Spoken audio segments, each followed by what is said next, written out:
spring is coming, and we're trying to do all we can to get ready for the new growth, both in terms of the grass, trees, and flowers, but also in terms of economic development in downtown Pelzer.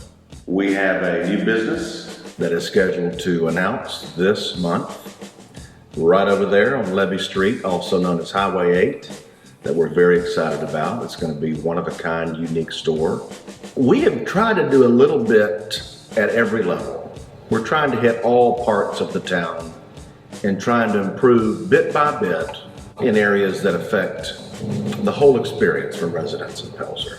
For those of you who don't know what the Monkey Park is, it is the park behind what used to be Bilo, which is now Food Lion. And folks always ask me, why do you call it Monkey Park? Well, that name stuck because 100 years ago, there used to be a zoo that the mill operated in that park. They had all sorts of animals, all sorts of monkeys, obviously. But I read an article about they had tropical birds, they had foxes, I think they had leopard. They had they wrote it as an old bewhiskered monkey named Uncle Joe. But they were in these cages all over that park, and it became known as the Monkey Park. But it also had an outdoor swimming pool with dressing rooms. And where Food Lion sits today, there was a big pond. There was a bandstand, there was a deer park, flower garden, all sorts of things that the residents 100 years ago got to enjoy. So that's the story of the Monkey Park. We didn't just call it that out of nowhere. We had our own monkeys here, lots of them. We continue to cut down dead limbs, raising the canopy of the trees to make it safer, cleaning up trash. We put a bunch of lights in there so at night it's really bright. We added a handicap accessible swing set, which we're very excited about. It's our very first one. I'm told it's the first piece of playground equipment added to the Monkey Park in about 40 years. So that's exciting to have. And in the Monkey Park, we still have a lot to do, trying to make that area look really nice, because it is the first thing you see when you come into Pelzer from the West Pelzer side on your left. And we want to make a strong impression to visitors, but also to have our parks be a place that our residents feel proud of. That's really important to me. And speaking of, the community building is also in the Monkey Park, right next to Food Lion. When Pelzer sold the corner of the Monkey Park to have Bilo be built there, the organization gave some money for the restoration of the community building, which is the first time they installed air conditioning. And what they did is they built these panel walls to cover up the original walls that were there, the big windows, and also put in like a drop off the ceiling. So you lost, the height of the room. So I got carried away that weekend, and I just wanted to see, what's behind this wall. So I took a crowbar to it, and a friend of mine was helping me, and he said, "Is this legal?" I said, "I think so. I mean, I know the mayor." So we took a panel down, and we discovered the original beadboard walls, and those giant windows are still there. And so we are going to do our own, just initial demolition, nothing major. But we intend to restore that building to its original look and even better, and make it into a really appealing venue. I'd like to rebrand it as Pelzer Hall. That's the idea right now. I spoke with the county a little bit. They were a little worried that I'd lost my mind and I was tearing down buildings. And so we're working on finding some extra funding. We've got some money set aside, but it won't cover everything. So the hospital, as most people know it, was actually many things. It was built around 1890 by Captain Smythe as a lyceum which is basically a fancy name for a library. Captain Smythe, who was the president of the Pelzer Manufacturing Company from like 1881 to 1923, he really ran this town, and he helped form many mills all over the upstate. He valued education, and he wanted to make sure that the mill workers had access to a world-class education. Part of that was this library, this lyceum. Eventually, it became a hospital for many decades, and many folks who were from Pelzer were born in that building. And then eventually, it became the Pelzer Rescue Squad, and of course, they have their new building on Highway 20, built in the 1990s. So since then, the building has been vacant, and we are very much interested in repurposing it for a new town hall. So we'd like to move things there and have all of our municipal services based in that one building. It's an iconic building. It's got that spire. It kind of looks like a little church, but I've never seen a building quite like it anywhere in South Carolina. We're sitting in the historic gym right now, built in 1922. We do have plans to renovate this lobby and make it look like it used to when it was first built. You know, we're trying to re-envision our main street here, Levy Street.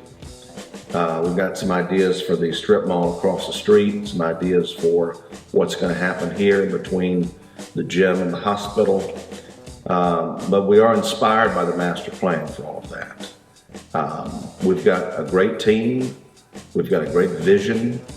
It's just a matter of connecting those dots, finding the money to fund us. I think it's all possible.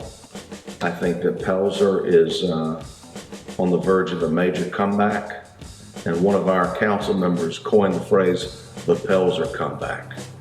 If you know anything about Pelzer, this was a hip happening place.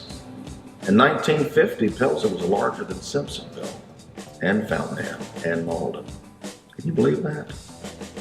And here we are in the perfect location, right on the Saluda River, 30 minutes from Greenville, Simpsonville, Anderson, and Easley, on a major highway, the intersection of two major highways. Yes, we are a mill town. We'll always be a mill town at heart, but the mills are gone. So what's next? That's the question. What's next? What will define Pelzer in the next 5 years or the next 50 years? It's not going to be a cotton mill. It'll always be a part of us, but we've got to plan ahead. We've got to make those decisions. We can't let the world happen around us. We've got to have a plan, and we've got to execute that plan aggressively. Pelzer has experienced a lot of negativity in the past few decades, and it's time that we change that story. We just put up our new town banners featuring our brand new town branding. They are awesome. They feature our logo. They feature an element of our new municipal flag, and each of them has a drawing of an iconic Pelzer building on each of them. And what we did differently this time from past banners is that we spread them all out. So you're going to see them on Levy Street, our main street, but also up there on the entrance to the upper mill on Smythe Street, and close to the lower mill down here on Courtney Street, so that you see them when you're coming in to Pelzer from all directions. And they're really beautiful. We put a lot of thought into our branding. And right now we're working on ordering a lot of merchandise, and we're going to be selling it out of our town office for a little bit of profit, and that profit will go to the restoration of the hospital. If you talk to any of the old timers who lived here back in the day, they say, every time they say, Pelzer was a big family, everybody knew each other, we never locked our doors, we all went to the same schools, the same churches, and it was that sense of idyllic